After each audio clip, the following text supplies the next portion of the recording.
Dans l'actualité du 13h15, mention spéciale pour le projet Remède en charge dans la lutte contre le paludisme dans l'ouest du Burkina.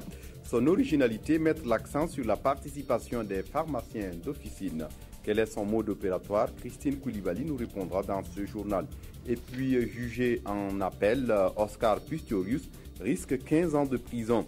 La Cour d'appel sud-africaine examine ce mardi l'appel du procureur. Il risque donc gros. Mesdames, Messieurs, bonjour et ravi de vous retrouver. Comment les programmes nationaux de lutte contre le paludisme impactent-ils la lutte? La question est envisagée sous l'angle de la participation effective des pharmaciens d'officine. Un projet est en cours d'exécution à Bobo-Dioulasso et la semaine dernière, les acteurs de mise en œuvre se sont retrouvés pour un bilan à mi-parcours. Comment juge-t-on le bilan? Élément de réponse avec Christine Koulibaly. C'est connu, le paludisme avec un taux de décès de plus de 59% en 2013 reste un véritable problème de santé au Burkina Faso. La bataille contre cette maladie nécessite donc l'implication de l'ensemble des acteurs, dont les pharmaciens, garants de la qualité du médicament et qui sont appelés à conseiller les patients qui se rendent spontanément en pharmacie. C'est pour leur permettre de jouer ce rôle capital qu'est né le projet Paludisme et pharmaciens d'officine, exécuté au Mali, au Bénin et au Burkina Faso et soutenu par la France à travers le réseau Médicaments et Développement Remède.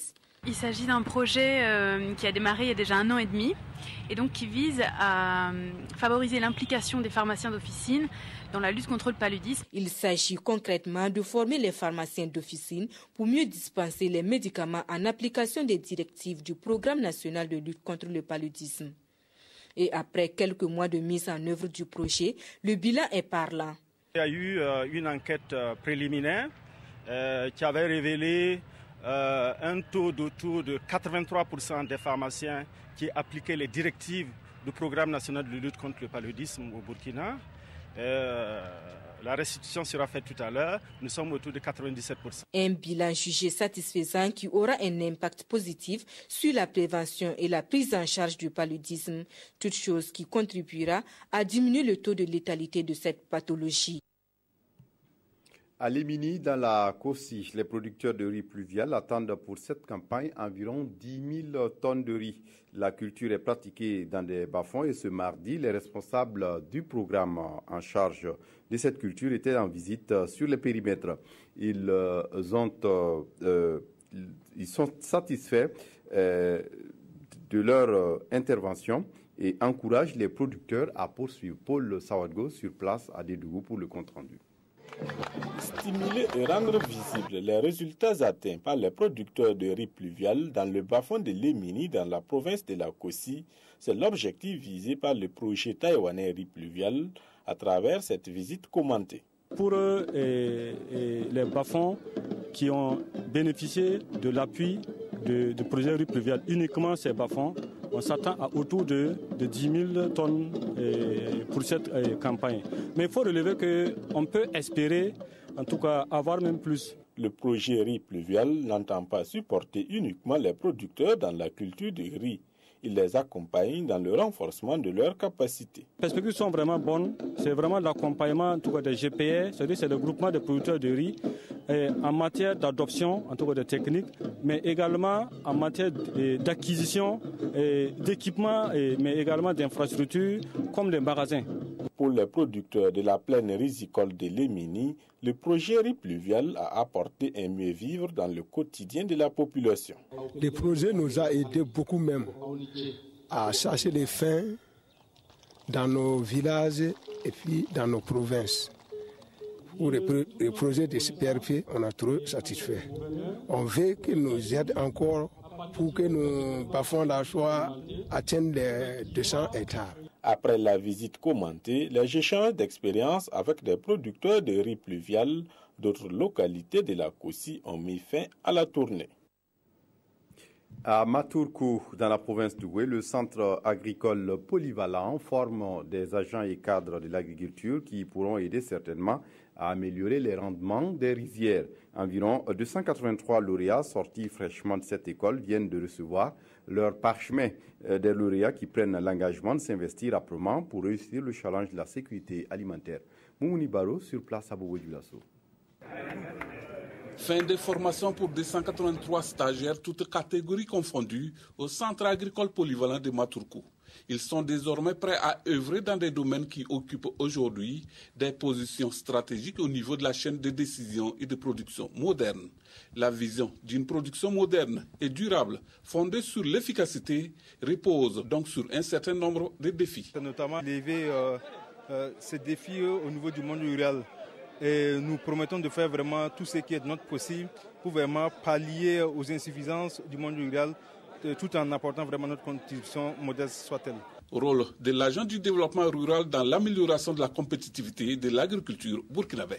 Voilà un thème qui fait réfléchir plus d'un sur la nécessité de former un personnel compétent et engagé pour une production plus compétitive. Aujourd'hui, si nous voulons que notre agriculture soit compétitive et insérée dans l'économie du marché, il nous faut des agents de compétences et qui arrivent à répondre aux aspirations et aux besoins du monde rural. Compétitivité, je pense que c'est le mot qui était le bienvenu actuellement, compte tenu de ce que le gouvernement attend de notre agriculture, comme contribution au développement, mais contribution aussi à la richesse du pays.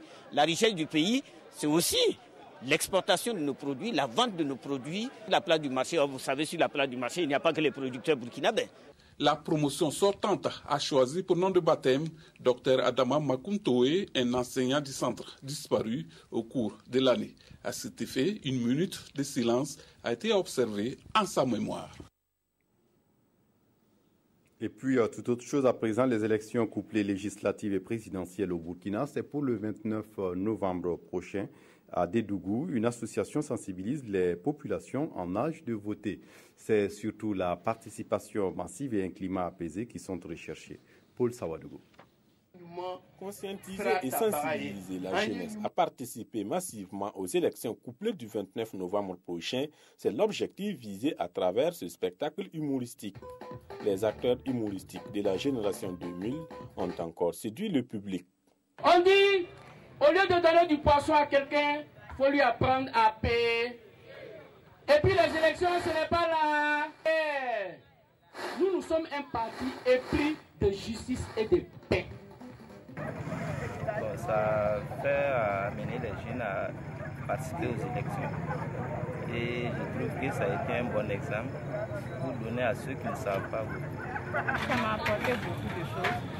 Et je vois que c'est quand même bien. Ça se fait aussi, on veut aussi pour la prochaine fois. L'association Jeunesse Espoir d'Afrique n'entend pas circonscrire leurs activités à Dédougou uniquement. Ce projet de sensibilisation pour les élections est un projet qui a été financé par le PNUD dans deux provinces principalement, donc la province du Mouhoun et les Palais.